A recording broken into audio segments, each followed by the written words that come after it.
Hello, welcome to my channel. Today we're going to be discussing Jimmy Brooks from Degrassi and how he is represented on this show as a Black character. So this video is going to be a part of a larger series on my channel about how Degrassi represents its Black characters in general, and I'll be going over each of the main Black characters on the show. So stay tuned for those. Hazel is going to be next up since I'm going to be going over the characters in order of when they appear on the show. But for now, this video is just going to be about Jimmy. So sit back, relax, and enjoy, and thank you for coming. Okay, so we're going to be starting off with Jimmy Brooks. He is the first Black character that we're introduced to in Degrassi: The Next Generation, and unfortunately, I have no choice but to address the fact that Jimmy Brooks is indeed played by Drake/Aubrey Graham. And before I say anything else about this, I do want to clarify that I do think that he did a really good job portraying Jimmy. Honestly, all these kids did a great job, but it is interesting to see how by the end of Jimmy's time on Degrassi, we see him start rapping. And I don't know too much about Drake as a person. Like, I know he's involved in making music. I know that at the ripe age of 23, I'm too old for him. And I know that I don't like that. And because of that, I don't really like him. And I don't know him personally. I'm not even Canadian, so this isn't really any of my business that much, if I'm gonna be honest. But Jimmy is not Drake, and Drake is not Jimmy. Aubrey Graham played Drake as a child. So let's just move on to talking about Jimmy. Anyways, so Jimmy has some of the biggest plot lines on Degrassi out of all of the Black characters on the show. When we first see Jimmy, he's introduced as Ashley's little boyfriend. He doesn't really do that much up until one of his first bigger plot lines of the show that also involves Ashley. And it's that one time where we see Spinner and Paige try to pressure him and Ashley into sleeping together. This plotline isn't honestly all that interesting or all that deep. One thing that I will say about this plotline is that I do like that the show doesn't lean into stereotypes when it comes to Jimmy, and they don't hypersexualize Jimmy in this situation, especially since he's a young Black boy. That I do appreciate. But at the same time, I will not be giving out cookies or brownies for this. I like to bake, but again, I don't give out baked goods for doing the bare minimum. But I do think this plotline, very much season 1 Degrassi: The Next Generation. It's very much that, so not too much to say about it, honestly. Then we next see Jimmy's parents in the show as well, and honestly, Jimmy's parents are really not in his life that much at this point in the show. We do get to see Jimmy's parents in person later in the show. I kind of have mixed feelings about Jimmy's parents in general. On one hand, I do dislike the whole absent Black parent trope, but on the other hand, the way that Jimmy's parents neglect him doesn't really adhere to most stereotypical tropes about absent Black parents. So in that aspect, it kind of avoids stereotypes. But at the same time, when we take a look at the bigger picture of Black parents on Degrassi in general, it kind of leaves a slightly sour taste in my mouth, if I'm gonna be honest. Just because, I don't love to see that Jimmy's parents aren't really that present in his life. I mean, it makes sense because, they're too busy for him. But again, at the end of the day, I'm okay with Jimmy's parents not being too present in his life, just because it's meant to allude to the idea that his loved ones don't really understand him and that he's misunderstood by the people around him. So for example, Ashley doesn't even know why he's so clingy with her in the first place and why he's always at her house. It's because his parents aren't there for him. As we see later in the show, Spinner doesn't understand why Jimmy has all these material things, and he has these material things because his dad is trying to buy his love, but we'll keep moving on. We'll get to that later. But yeah, in terms of the rest of season 1 for Jimmy, he doesn't really have too much going on. There's not too much going on in season 1 in general. Not a lot of big drama. There's a couple of dramas here and there, but compared to the rest of the show, it's pretty tame for the characters in general. But I will still say that Jimmy definitely gets less attention than the other characters in his year do. So that's something to keep in mind. And it's something that will continue as we go along on the show, of course. I really do like Jimmy and Spinner's friendship together. I feel like their personalities make sense. We see them hang out a little bit. We see them get into some mischief with Miss Kwan, like that whole car egging incident. Fun fact about Miss Kwan, I was on her actress's Wikipedia page and I found out that her family immigrated to Canada from Jamaica. So shout out to Miss Kwan, my cousin. Love that for her. There's also another time in season 1 where Jimmy gets into this stupid little fight with Sean. I'm not really that interested in the whole Sean and Jimmy beef. It was never that serious to me or to them, honestly, because they made up really quickly, despite some other things that happened between them later in the show. I just didn't take it that seriously. Maybe that's just a me thing, but like, it's Sean, it's Jimmy, like, what's gonna happen? At the end of season 1, Ashley does cheat on Jimmy with Sean. And, you know, I feel like the show could have definitely done a little bit more with how this whole cheating and breakup between Jimmy and Ashley affected Jimmy in particular. Like, obviously, this was supposed to be a learning moment for Ashley because she was on illicit substances while she cheated on Jimmy and she was doing things an 8th grader is not supposed to be doing. I totally get that part, but do think that Jimmy definitely could have had a little bit more screen time during this part of the show, just because it has been established that Jimmy's parents aren't really that present in his life and he doesn't have a great support system at home. Yeah, I think this lends itself to the whole perspective issue with this show, just because this is a theme that we'll see as we go along with Degrassi. A lot of these plot lines that involve Black characters don't really show the perspective of the Black characters most of the time. When we take into account the way that a lot of these Black characters on Degrassi are made into the Black best friend, doesn't really look great optics wise. So let's move on to season 2 then. In season 2, we see Jimmy begin to repair his relationships with Ashley and Sean. Honestly, these plot lines were more so for Ashley and Sean's character development. So I'm just gonna keep it pushing to Jimmy's only big-ish plot line in season 2, where Spinner steals Jimmy's MP3 player because he's jealous of Jimmy's wealth and he thinks that Jimmy gets everything he wants. Again, going back to Jimmy's home life not being very homey or very lively, this would have been a good time to bring that up again. I mean, the whole reason why Jimmy's dad is buying him all these things is probably because they don't get to spend a lot of time together. And I feel like if Jimmy and Spinner had had that conversation in this moment, the plotline would have been a little bit different. Because it feels as though this episode was again just to teach, like, hey, if you're jealous from your friends, don't steal from them. But like, Jimmy's at home by himself all the time, and all he has is these things that his parents buy him. Why can't we see this from Jimmy's point of view? Why can't we see, hey, well, I was going to listen to music when I was home by myself, but now I can't because Spinner stole my MP3 player. Again, I just feel like this was a missed opportunity for Jimmy, so rip. Anyways, moving on to season 3. Season 3, Jimmy, is probably one of my favorite Jimmy eras, if I'm going to be honest. Just because we see Jimmy be an ally for Marco, which I love. Talk, Valentina. Ally. Love that for him. I think his friendship with Marco is absolutely everything. I love that the show chose Jimmy to be one of the most supportive people for Marco when he came out. I just feel like it makes so much sense. We see that one scene where Spinner is writing that homophobic stuff on the bathroom wall, and Jimmy's like, what are you gonna do next? Write something about me being Black? I just feel like that was a really nice moment because it shows how Jimmy is able to empathize with Marco. It shows how Jimmy understands to some degree the issues that Marco is dealing with.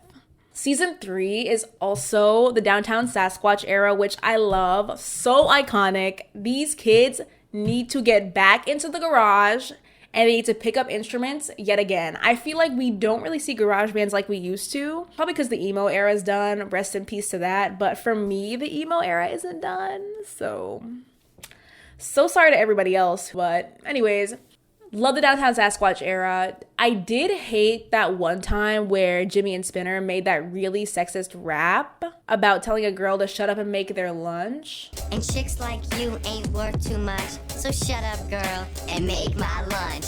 Yeah!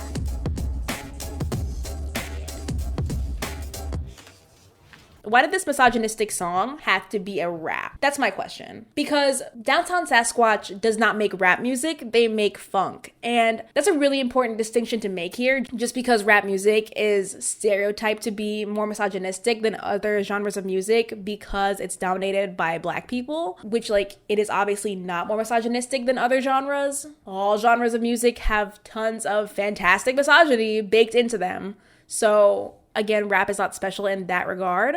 So if Jimmy and Spinner had done a little Downtown Sasquatch type beat, for the misogynistic song, that would have made more sense to me personally. In this moment, even though it seems kind of small, is still kind of significant because we don't get to see Black culture on Degrassi that often. And if this is one of the few times where we see something like rap music being performed by a Black character and that it's misogynistic, what's going on here? Like, of course we see Jimmy rap later in the show, but like, what is this? What is that? Anyways, in season 3, we also see that Jimmy and Hazel start dating.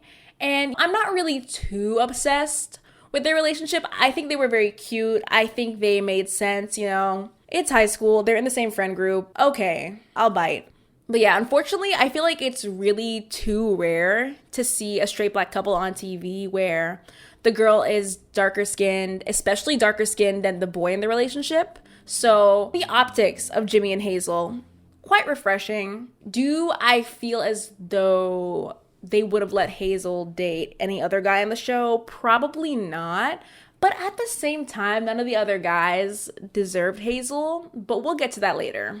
Anyways, and I also do want to mention that I don't like the way that this relationship ends, but I'll get into that when we get into, like, what, season 5? So stay tuned for that. Anyways, season 4 for Jimmy. Whatever it takes, huh? Well, it did take a lot. It took a lot from Jimmy in particular because season 4 is known as the turning point of Degrassi, The Next Generation, as a show because of what happened to Jimmy when Rick did that school shooting. It brought a level of seriousness and darkness to the show that I feel like we never turned back from, which was a good thing because this show was meant to grow with its audience. So I think it made sense to have something this serious and to be a little bit more serious, especially as the characters were older. Even though Jimmy did initially bully Rick with everybody else, I do like that Jimmy was able to empathize with Rick via being on the trivia team with him. Hey, Dougie, you got something on your shirt. That's just weak. Grow up. Ooh, Ricky found a friend. Give it a rest. It's boring.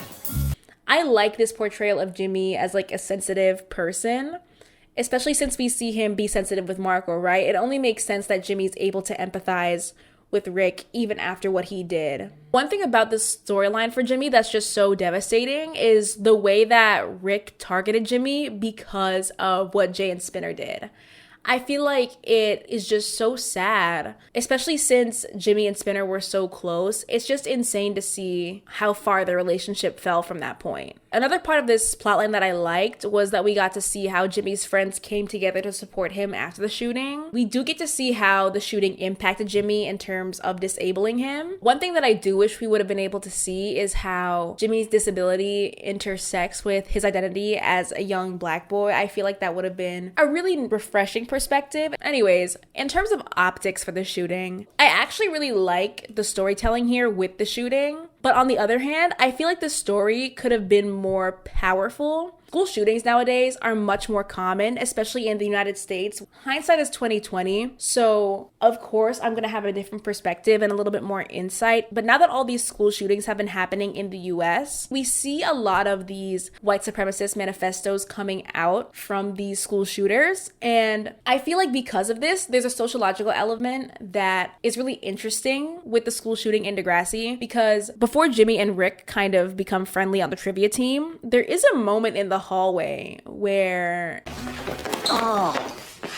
But you might want to watch where you're going, loser. You might want to watch where you're going, Neanderthal. What'd you just say? Rick calls Jimmy a Neanderthal because Jimmy was mean to him. And calling him a Neanderthal is kind of crazy. Calling anybody a Neanderthal as an insult is kind of insane. But calling Jimmy a Neanderthal, coming from Rick, who shot up the school, kind of really insane. I feel like Rick calling Jimmy a Neanderthal could definitely be read as anti-Black. That's not what this plotline is about. I'm just saying. Spinner and Jay throwing Jimmy under the bus was just so insane, because when I look at this from afar, let's say that we don't know Spinner and Jay, we don't know Jimmy. Optics-wise, I'm looking at these two white children throwing this Black kid under the bus, knowing that Rick had anger issues. They knew that Rick had anger issues. And I know they did because the whole reason why they all hated Rick was because he took out his anger issues on Terry and abused her, put her in a coma, and she never came back to Degrassi. So them doing this to Rick, knowing that he had anger issues, really insane to me. I'm not saying that they would have done this if they had known what Rick was going to do. I don't think they would have done this if they knew that Rick was going to come to the school with a gun. Anyways, this is making me itchy. So let's just move on to season 5 because the school shooting is basically all of Jimmy's plotline on season 4. For season 5, we see Jimmy in his little coach era for the basketball team. And Jimmy's coach era is where my beef with Derek starts. I'll talk about my beef with Derek when we get more into Danny's character, so we'll put that on hold for now. But yeah, we see Jimmy get a little bit of pushback being the coach of the basketball team from Derek just because he's in a wheelchair. Scared of hurting a cripple. Which is really crazy, considering Jimmy has the reputation for being the best player on the team. And even if he isn't the best player on the team now, obviously he knows something that you don't, Derek. So now what? Anyways, season 5, we also see Jimmy's conflict with Jermaine, his father. I really don't like Jermaine. I mean, Jermaine isn't meant to be a likable character, so whoop-de-doo. Shocking that I don't like him. But like, Jermaine he just makes me so itchy. The way he tries to make Jimmy play basketball when he obviously has lost a lot of his passion for it, I just don't like it. And I don't like how pushy he is, especially when we consider the fact that he wasn't that present in Jimmy's life back in the day, at least, especially around that season 1 era for Jimmy. So don't show up now and irritate me, Jermaine. Do not show up now and irritate me.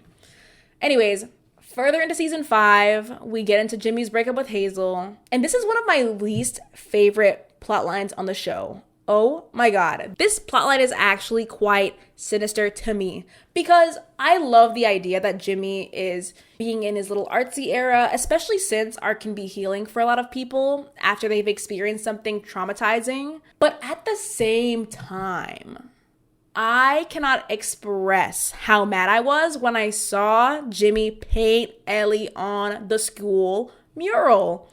The disrespect for Hazel is insane. The show tries to make it seem like Hazel didn't understand that the shooting changed Jimmy. And you know what?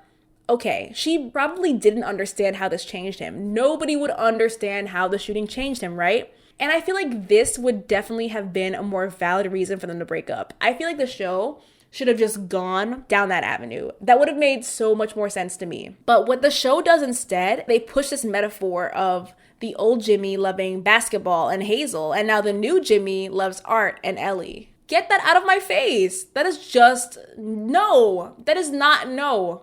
No. We're not associating Hazel with basketball and Ellie with art. Immediately no. That is just absolutely inappropriate and definitely anti-Black. We're not doing that today or tomorrow or the next day. It's done. It's genuinely distasteful. And then all that drama just for Ellie to reject Jimmy for Craig.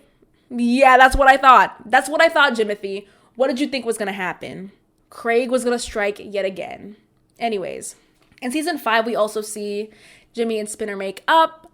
And, they bond over the fact that the shooting held both of them back in school. And so they're back in Degrassi for an extra year. And I think that's, that's cute or whatever. That's cute. That's fine. I accept that. I think that it would make sense for Jimmy to forgive Spinner because Jimmy is just that kind of guy. But again, going back to the whole Hazel and Jimmy thing for a second, where was this grace and empathy for Hazel? Let's move on to season 6. We see Jimmy and Ashley get back together.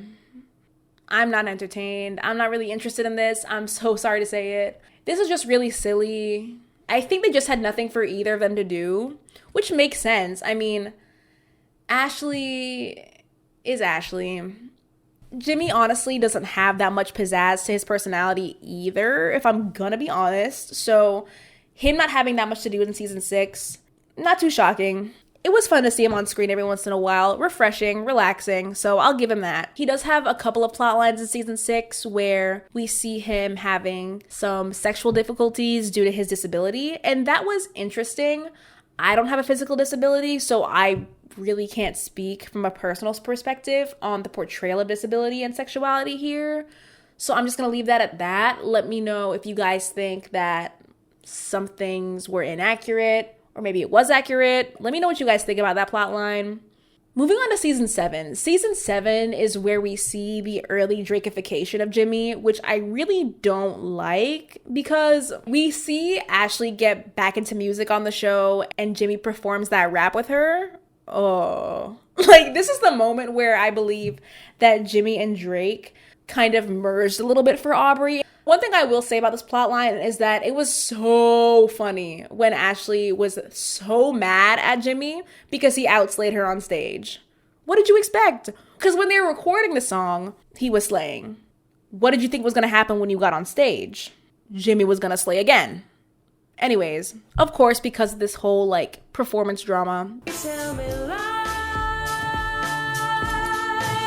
they break up. Thank God. I was never interested. But then in season 7, Jimmy starts dating this girl named Trina. I actually love that Jimmy was able to date somebody who also had a disability and who he could also relate to, because I feel like a huge part of Jimmy's character is that he feels as though nobody who's close to him can really understand him. So I actually really like the idea of him and Trina together. But at the same time, we just cannot ignore Trina's hair. The Grinch finger of it all. Again, not trying to be shady to this girl here, but the Grinch finger of it all cannot be ignored. I love that they're compatible for each other. Jimmy seems really happy with her. Love that for him. In season 7, Jimmy also blackmails Jermaine.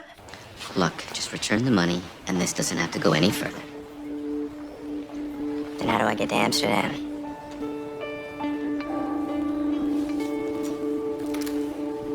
See you at dinner.